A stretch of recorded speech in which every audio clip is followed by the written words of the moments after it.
What's going on, my fellow Jedi and Padawans? Welcome back to another Jedi gaming video. Thank you guys so much for coming back to the channel, and if you guys are new, welcome. Welcome. Today we're going to be taking over the Void Titan using the second chance exotic arms, which gives us those double shield throws, as well as allowing us to use those shield throws to break anti-barrier champions. So this is a nice little support endgame build for y'all. Definitely more of a team build than going in solo, but I'm going to show you how to build it out to kind of help depending on what you're going into as well.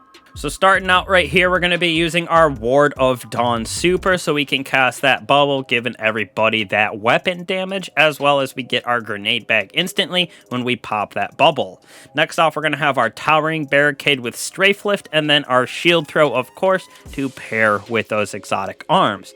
Now for me, I'm using Vortex Grenade because I think in PvE, this thing does truly shine the best, plus it pairs very well with our aspects and fragments that we have on this build. So the first aspect that we have is offensive bulwark. Well, you have an overshield or inside that Ward of Dawn, our grenade recharges significantly faster, and we have increased melee range and damage, so that also buffs our throwing shields. Melee final blows extend the duration of this overshield. So this is super nice because we are getting that overshield from a couple different things. You will see in a second here how it all pairs together. Next off, we're going to have Controlled Demolitionist, so hitting targets with any of our Void abilities or Volatile Explosions also makes them volatile. Furthering damaging these creates those big explosions, grants us and nearby allies health when they explode, so this definitely helps us stay alive because we're creating that volatility everywhere with this build specifically.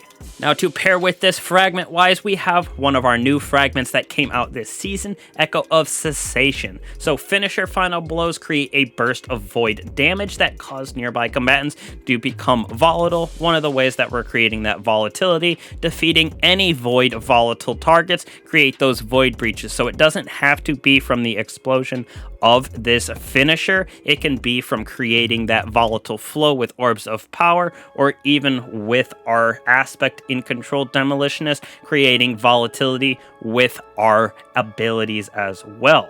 Now, when we move on to our second fragment, we're going to go with Echo of Remnants, so that nice Vortex Grenade has increased duration. Next, we're going with Echo of Starvation, so picking up those void breaches that we're creating with all that volatility. You will see they are everywhere, plus all those orbs of power. When we pick them up, it grants us Devour, again helping us in that end game.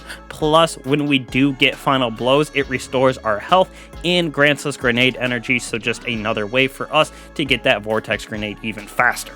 And last but certainly not least, Echo of Provision to pair with that Vortex Grenade and that increased duration to give us our melee energy back when we damage combatants with this. So it is very good for giving us that double melee back quickly with this build. Now for weapons, me personally, when you're going in as a team, going in doing your raids, going in doing these legendary battlegrounds, whatever it may be, this is how I have it built out, with Riptide as my primary here for chill clips, so we can use it to do Unstoppable with that freeze, as well as Overload with that slow on this, but we are using an SMG with Unforgiven that is also for Overload. Now this right here is very important to this build because of Repulsor Brace, so defeating those void debuff targets gives us an overshield. So because all that volatility is going on around the map, we're going to be getting that Repulsor Brace to proc very, very often, which gives us that overshield, allowing us to proc our other aspect in offensive bulwark. Now, when we move on to our heavy, we're using Deterministic Chaos, which that Vexadecimal, so we're getting weakening on enemies with this, as well as volatility, so just helping spread that insane volatility and void synergy of this build, so we can switch back to our Repulsor Brace, get that overshield, allowing us to have that offensive bulwark to proc, plus all that volatility helps us with Controlled Demolitionist as well, so both of our aspects very easy to proc in that team game. Now, when you're going into some solo things, depending on what you have, definitely those anti-barriers, we're going to be able to use our shield throw to break them. But if you're going through that Master Lost Sector like I was at the beginning, you might need the extra little bit of oomph with something like Arbalest to help you break those shields, especially when there is multi-anti-barriers and you're by yourself. Even though we are getting our melee back quickly, you might need something extra, Pulse Rifle like this in Velis X as well, or Arbalest to break those shields so we can defeat them. So this is my switch up when I was going through that Lost Sector, so I could deal with overloads and those anti-barriers in a few different ways, since they do put up their shields so very quickly. And then that commemoration as well for anti-barrier when we did have that volatile rounds on it. Same thing with Deterministic Chaos. Now, moving on to our artifact, we're using a few of these mods right here. First off, that Overload SMG for that Repulsor Brace Unforgiven and Overload Champions. Next off, we're going to be using Volatile Flow here, so picking up those Orbs of Power that we're creating, have us give that volatility to our Void weapons, allowing us to stun those anti-barrier with our heavy weapon, but it doesn't take precedence over this for our SMG. So next off, we got this Shatter Orbs, which is absolutely insane in my opinion, especially with that pairing of Void and Void, Arc and Arc, whatever it may be. So me going in and destroying Void shields with this build gives us so many orbs, allowing us to chain our supers as well as proc a lot of those armor mods we have. Next off, we're also using Bricks from Beyond. Defeating powerful combatants with any of those Void weapons has a chance to generate heavy for us and our teammates, hence why I said this is kind of more of a support team build, especially with this and some of our armor mods that we have on. And last but certainly not least, we're using Void Weapon Challenging. So when you gain temporary Void Weapon damage after you defeat targets with Void weapons while at least one of your abilities is full, this bonus is increased depending on how many abilities you have full. So with that double shield, we usually have at least one of our abilities up at all times, and we're getting our grenade back very fast because of that Devour, plus in our armor mods and our shield as well.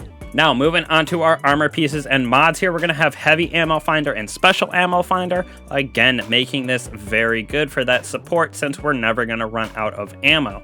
Next, we're going to have that Void Siphon, so when we get defeats with our Deterministic Chaos or our Unforgiven, we're going to create Orbs of Power, which we use in a few different ways you will see in a second. Now for these second chance exotic arms right here, we got that Miri Maidan's Reach. Gain a second charge of the shield throw, which becomes a shield piercing stun for those barrier champions.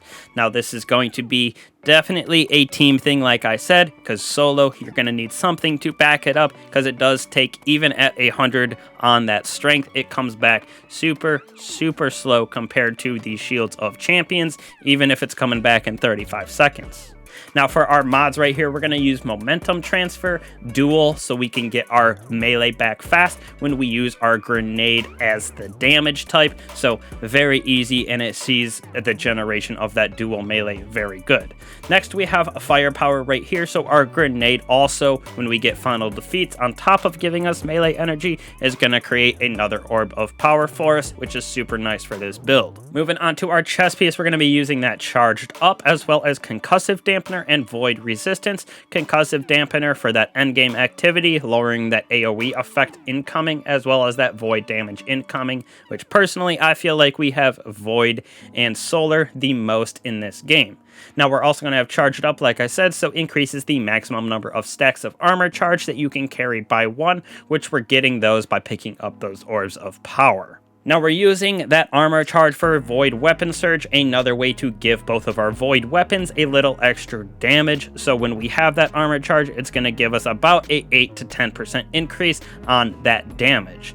Now we are also going to have Invigoration, double on that as well. So when we pick up all those Orbs of Power that we are creating with this build, we're going to get our melee cooldown even faster. So seeing we get that double melee back quickly for offensive bulwark, as well as those anti-barrier champions. And last but certainly not least, on our class item, we're going to be using Reaper, Time Dilation, and Outreach. Outreach right here reduces our melee cooldown once again when we throw down that shield. Time Dilation increases the duration of that armor charge, so that Void Weapon Surge is going to last longer because of Time Dilation. And another way to create Orbs of Power with Reaper, so after we throw down our class ability, our next weapon, Final Blow, so no matter what weapon it is going to create an Orb of Power for us. So the synergy of this build, especially in a team, is so amazing. Going through this Defiant battleground right here, I could not die with that overshield from Repulsor Brace, with Devour proccing because we're getting Devour from Orbs of Power, as well as all of those Void Breaches that we are creating around with the volatility of this build. We're having volatility in so many ways with Volatile Flow. Deterministic Chaos has it built in itself, as well as our abilities for that offensive bulwark and controlled demolitionist are also going to give us that nice volatile on enemies. So the overshield and repulsor brace proccing from Unforgiven is absolutely nasty, and the orbs of power that we create with this build, especially when we go up those void shields, is so gnarly. You can see at the end right here, I had 130 orbs created and my teammates had 4 and 9. So it is insane, the synergy of this build and being able to create orbs for your teammates, yourself, and everything like that. Like I said, with the support of this build, breaking champions, it is super nice. Definitely going to be trying it in GMs, seeing how that goes when they come out very soon here. Excited to give it a try. So thank you guys so much for that support. Hopefully y'all enjoy this build. If you guys like the content, make sure to come back, hit that subscribe and bell, because we have lots of content still to go over this season, with a lot of changes coming in the future as well. Lots of builds, lots of god roll weapon guides as well. So thank y'all. I'll catch you in the next one. Peace.